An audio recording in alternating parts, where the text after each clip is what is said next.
importante poder identificar qué tipo de cardiomiopatía hipertrófica es la que tiene el paciente, porque existen dos tipos. Existe la que es obstructiva, que es que el músculo del corazón está tan y tan engrosado que bloquea la salida de sangre hacia, ¿verdad?, del corazón hacia el resto del cuerpo. Y está la no obstructiva, que esa puede manifestarse, ¿verdad?, clínicamente con problemas de dolor de pecho, isquemia, etcétera. Es importante poder identificar cuál de las dos es, porque el tratamiento de ambas es diferente y los síntomas muchas veces son distintos.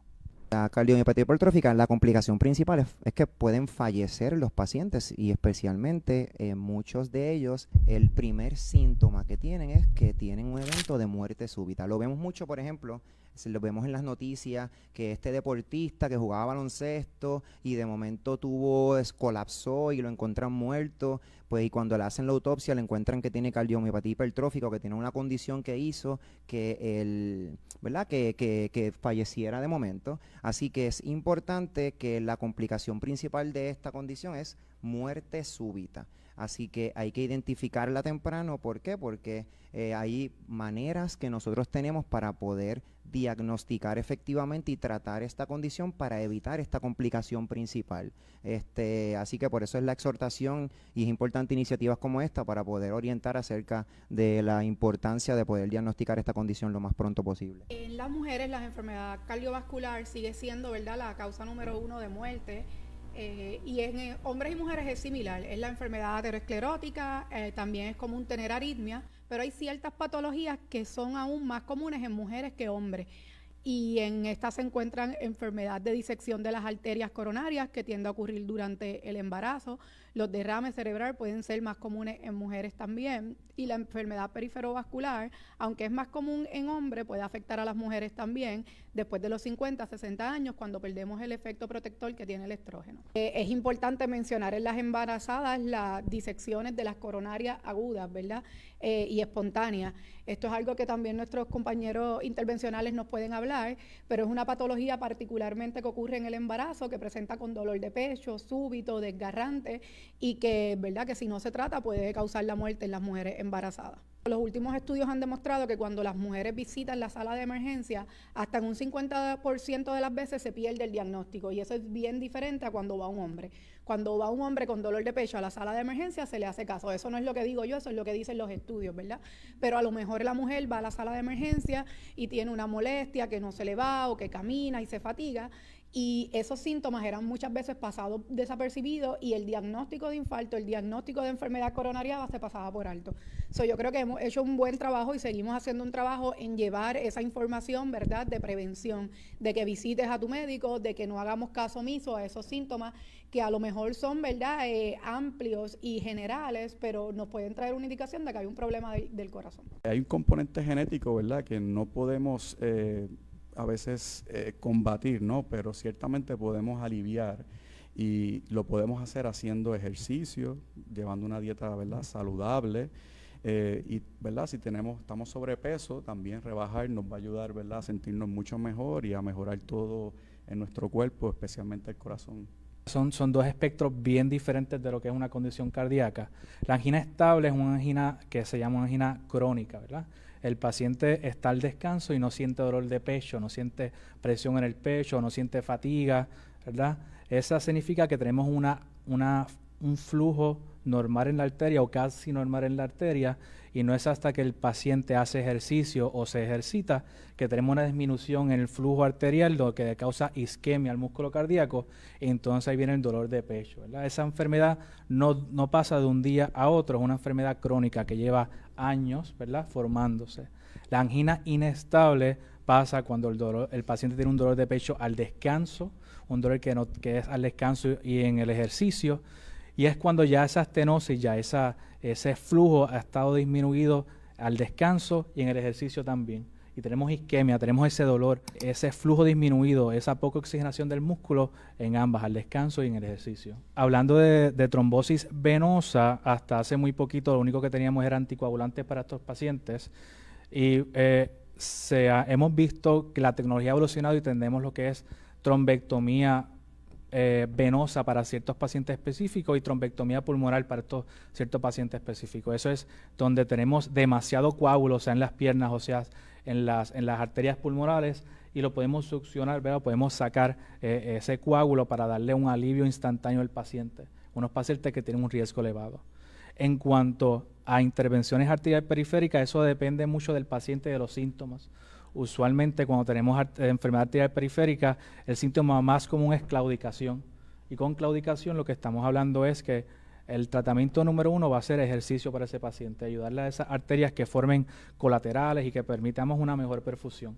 Cuando eso falla, cuando tenemos úlceras en los pies o tenemos dolor del pie al descanso, ahí vienen otras alternativas donde antes teníamos muchas alternativas solamente quirúrgicas y ahora tenemos cada vez más intervenciones que son mínimamente invasivas como por medio de cateterismos para aliviar el flujo y mejorar el flujo hacia las extremidades, mejorando síntomas y disminuyendo el riesgo de amputaciones. Yo creo que lo primero que tenemos que batallar es eso, es hacer campañas de orientación, pero ofreciendo información que sea confiable, poder llevarla a nuestros pacientes de un lenguaje que ellos lo puedan entender y que los podamos convencer de que nosotros cuando les recomendamos un tratamiento lo hacemos porque entendemos que es lo que más le beneficia. Pasa mucho, por ejemplo, con los medicamentos del colesterol, ¿verdad? Hay mucha desinformación hoy en día con respecto a que los medicamentos del colesterol afectan el hígado, los riñones y que realmente hacen mucho daño, pero realmente la evidencia que hay de que son más beneficiosos que perjudiciales es mucho mayor, así que por eso es que son medicamentos que nosotros recomendamos muchísimo.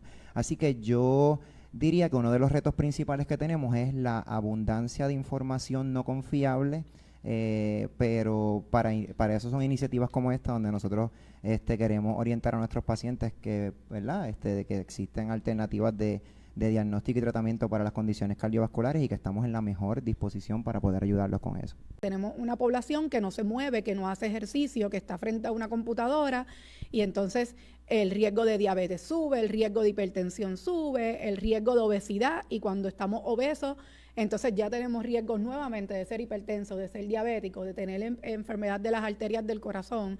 Así que yo creo que tenemos que crear campañas como estas que informen al paciente de lo importante que es moverse, de lo importante que es la actividad física.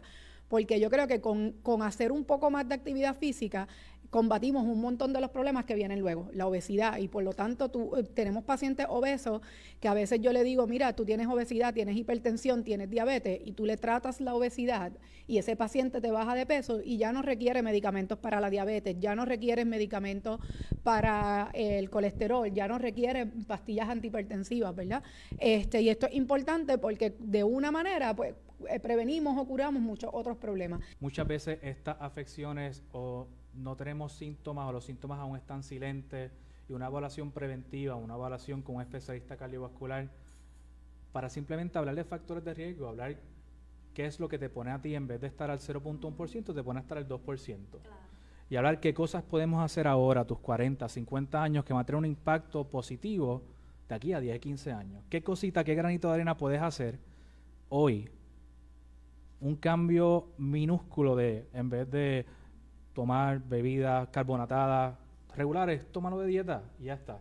Ese único cambio quizás haga que tu riesgo de infarto de aquí a 15 años baje 50%, ¿verdad? Y hacer esa intervención temprana, yo creo que es lo adecuado y lo hacemos llevando un mensaje, ¿verdad? Gracias a ustedes por permitirnos llevarlo a la comunidad, de que sepan que esa evaluación inicial es bien importante para nosotros evaluar su riesgo cardiovascular. La prevención es extremadamente clave. Vemos demasiada enfermedad en el hospital. Cuando los pacientes llegan demasiado enfermos. Y yo creo que muchas de estas cosas que estamos viendo en el hospital, estas afecciones cardíacas pudieron ser prevenidas mucho antes. Y ¿verdad? El paciente quizás no tenía que ir al hospital, ¿no? Se pudo haber manejado todo a nivel de la clínica. Porque también sabemos que el hospital es nocivo, o sea, el hospital también hay gérmenes, hay bacterias, y pues quisiéramos tratar al paciente, ¿verdad? En el setting ambulatorio y evitar, ¿verdad? Que recurra, ¿verdad?, a una hospitalización. La desinformación también, ¿verdad?, como dijo el doctor Nieves, es gigante. Y a veces los pacientes prefieren no tomarse un medicamento, ¿verdad?, pero sufrir de las consecuencias, no tienen claro que pueden sufrir de las consecuencias de no tomárselo, ¿verdad? Porque les da miedo que tenga este efecto secundario, este otro. A veces buscan por Google. En Google tú puedes buscar lo que sea Y va a aparecer. y va a aparecer. ¿Sabes? Si tú crees en tal cosa, tú la buscas en Google y va a aparecer gente o recomendaciones que avalan eso. ¿Sabes? Que hay que tener mucho cuidado con la información, ¿verdad? Los médicos tenemos bastante tiempo estudiando, leyendo clinical trials o ensayos clínicos, reconociendo, ¿verdad?, que es algo estadísticamente significativo, que es algo que, ¿verdad?, hace una diferencia en el paciente, ¿verdad? Y esas son las cosas claves que pues, nos permiten quizás dar una recomendación un poquito más ¿verdad?, precisa y ajustada, ¿verdad?, a la condición del paciente. Se sabe que la fibrilación atrial a nivel mundial va en crecimiento y se espera que para el año 2030 ya más de 8 millones de personas sufran de fibrilación atrial. Y es muy frecuente que coexista la fibrilación con el fallo cardíaco, porque muchos pacientes que tienen fallo cardíaco eventualmente desarrollan fibrilación atrial, o la fibrilación atrial también puede llevar a desarrollar fallo cardíaco. Así que la respuesta es que fallo cardíaco con fibrilación atrial es algo que es muy común y van de la mano en muchas ocasiones. Se sabe que la fibrilación atrial puede causar derrame cerebral o el famoso stroke. Y si una de las complicaciones de fibrilación atrial son los strokes, una de las herramientas que tenemos es anticoagular al paciente con medicamentos. Otra herramienta que tenemos son medicamentos antiarrítmicos. Medicamentos antiarrítmicos se utilizan para restaurar la fibrilación atrial y devolverla al ritmo normal del corazón. Ya entrando a lo que son medidas más invasivas, tenemos unos procedimientos que cada día son más frecuentes, se llaman la ablación.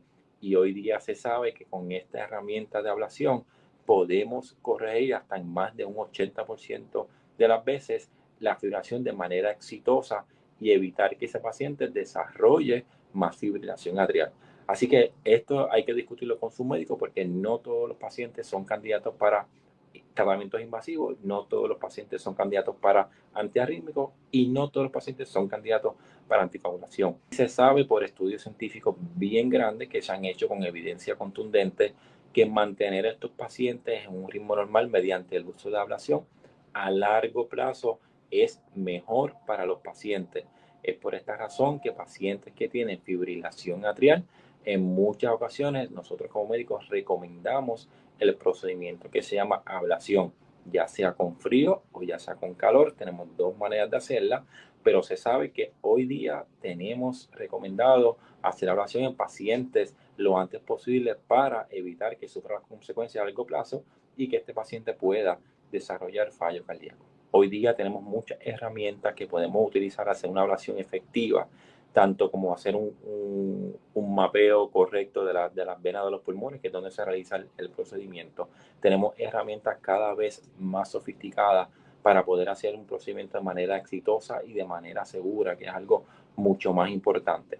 Otra de las herramientas que tenemos hoy día para pacientes que no son candidatos para anticoagulación, que no son candidatos para alguna otra cosa, se llama un dispositivo que bloquea el apéndice del atrio izquierdo, y esos dispositivos son altamente efectivos, donde usted ocluye el lugar donde comúnmente ocurre el coágulo de la fibrilación atrial, y así de esa manera puede evitar que se formen coágulos sin necesidad de tener que anticoagular a los pacientes. Hay diferentes dispositivos que estamos utilizando de diferentes compañías que nos brindan herramientas para tratar de manera exitosa y segura a los pacientes con fibrilación atrial. Las mujeres a través de la vida, toda su existencia, se enfrentan a cambios hormonales desde inicios de la adolescencia, en la menarca, cambios por el síndrome premenstrual o dimórfico menstrual, los embarazos, los abortos espontáneos, los ovarios poliquísticos, y llegando al final a la menopausia, son cambios hormonales que afectan el sistema circulatorio. El principal, el más que afecta a las mujeres es el cambio durante la menopausia, debido a la caída de estrógeno que acelera la aterosclerosis del sistema circulatorio y también las afecta de manera emocional y física, y se entiende hoy en día que factores como la depresión y la ansiedad son factores individuales y son de igual importancia que los factores tradicionales como la hipertensión, diabetes y hiperlipidemia. Durante el embarazo, aquellas mujeres que tienen condiciones que afectan ese periodo son las que van a tener problemas del sistema cardíaco, como por ejemplo las que desarrollan hipertensión inducida por el embarazo, las que desarrollan preeclampsia, las que tienen partos prematuros, abortos espontáneos. Estas mujeres se afecta el sistema cardiovascular y posteriormente son factores de riesgo para desarrollar enfermedad cardíaca. Para disminuir los riesgos cardiovasculares en las mujeres, debemos de seguir una alimentación saludable, con una disminución en los carbohidratos refinados, las grasas trans y saturadas, mantenerlos activos físicamente, ejercicio moderado, 150 minutos semanales, y visitar a su médico primario. Luego de los 40 años debería haber una evaluación cardiovascular completa. Las mujeres deben de conocer cuáles son los niveles normales del azúcar, los niveles normales de la presión arterial y de los lípidos. La idea es que haya prevención de estas condiciones antes de llegar a la menopausia.